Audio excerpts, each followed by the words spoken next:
counting down to Oscar night, but it is not just about the trophies. It is about the state of the industry where production, jobs, and the future of Hollywood are all in focus. And joining me now over breakfast, as you see, to discuss that is Variety's Michael Schneider. Michael, it's good to have you in the flesh. Good morning. Thanks for springing for this. Yes, you know what? Listen, company card. Don't worry about that. Exactly. Thank you, Spectrum. Hey, no problem. It's glad to have you here. And let's eat, too. So make sure you can eat. We'll talk and eat here.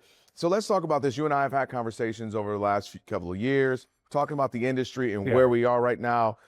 The Oscars, how meaningful are they? Are they still relevant? Is that a big draw?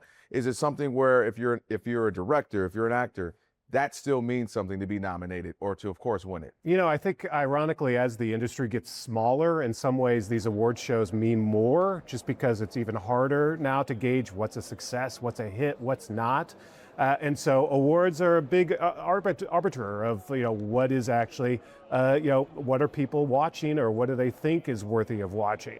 So, these studios, they're spending a lot of money to get nominations and to get awards because they're trying to make some noise. They're trying to get people to show up and actually watch their films or their TV shows. How do you do it? Well, to break through the clutter, having a few trophies, that helps. The Oscars will be going to YouTube in 2029. That's where we are in a lot of different things now, streaming. Where would you say, what does that mean? What is that, the larger messaging when the Oscars, who historically have been on kind of network television, streaming? What does that mean? Well, they're going to where the audiences are, right? I mean, more people are watching YouTube now than anything else. I mean, it's by far surpassed Netflix. You must have been in my mother and stepfather's house. YouTube's always going. I mean, you have kids, that's all they're watching, right? My kids, same thing. They're watching everything on YouTube. So the Academy knows, well, if we want to get younger audiences, we got to go to where the kids are. We got to go globally. Everyone is watching YouTube across the globe. And it just feels like probably by 2029, it's going to be even more a dominant source for where people are watching their entertainment. So it was very smart in some ways by the Academy to say, you know what? That's where the audience is. That's where the Oscars should be. Let's switch gears here a little bit. The big expected winner Sunday is likely going to be Warner Brothers, who produced one battle after another. And you have Sinners as well. And the studio is merging with Paramount in a $110 billion deal. So I'm going to ask you, Michael, how will the consolidation of big Hollywood studios really change choices in production in the coming years? I mean, this is going to be a chill. This is going to be a big deal for Hollywood. Already we're seeing production decline here. We lost one studio when Disney bought the Fox studios.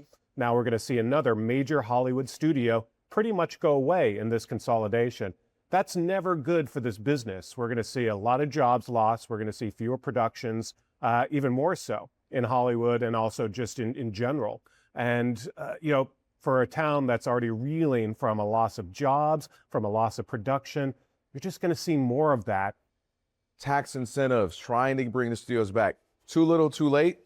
It helps, but it's not enough. It's never going to be enough. I think basically these tax incentives that Governor Newsom signed help bring back some production here, but also help some productions not go away. So we're kind of at a situation where things are stabilizing a little bit, but keep in mind, just last year, 26% of productions were lost in film and television in California. We're down 26%. Across the country, 50% of productions now are overseas. So, we've lost a lot. A lot of that's just not coming back. It's just so much cheaper now to produce overseas in other territories and other states. Enjoying your breakfast? So far, so good. I'm not going to lie. Listen, the sauce is incredible. It's got a kick, and more than Jackie Chan or Bruce Lee. The potatoes are fantastic. I might have to share these with you. Grab those. Yeah. Everything's been great. Right, I'm going to steal from your plate. Steal some, hop on there. So while you're eating, before we go, quick shows, movies, some things you're watching just for our viewers who say, hey, I've got a little downtime or I got spring break coming up with the kids or something. Give me a couple of things we should look out for, some shows and movies that folks can watch. A couple things that I think most people are watching right now, but if you haven't gotten into The Pit on HBO Max, that's one of the big award winners right now. If you got anxiety, might not be the show for you. Yeah, but at the same time, that's a show that's almost a throwback to the big ER style shows of the 90s and 2000s. They're doing 15 episodes. That's a good sign. for Hollywood, as a matter of fact. The success of The Pit, which is produced in Los Angeles, that's doing 15 episodes at a time that most shows are only doing 8. I want to leave you with something over your eggs that makes you feel a little better. The success of The Pit helps.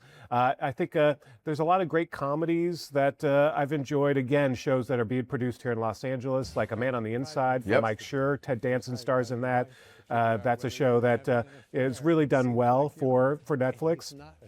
Running Point is another show that's also shot here in Los Angeles that has done very well as well for Netflix. So again, I'm thinking about shows that are produced here that we need to support and make sure that that production stays here. Running Point shot here. Yeah. So that's amazing. Good shout out there. Yeah. All right. See, some optimism. Yeah. Other than the fact that the food is great, other than the fact that the studios is amazing. And we live in Los Angeles. We need to make sure that Hollywood remains an important force across the world, across this country. You're right. We're a company town, and we need to support our company town. Absolutely. We'll end it there. And always, of course, changing industry here in Southern California. Michael Schneider, my man. All right. I appreciate you so much. Make sure you check out all the work he does at Variety. We're having a wonderful time here at LA Center Studios. Stay with us. We got a lot more coming up. Genevieve Glass is in studio. She has all the news that you need for the day. So stay locked into her. We got some food to finish here. I'm going to steal another potato. All right. You know, you're lucky I like you, Michael. Yeah.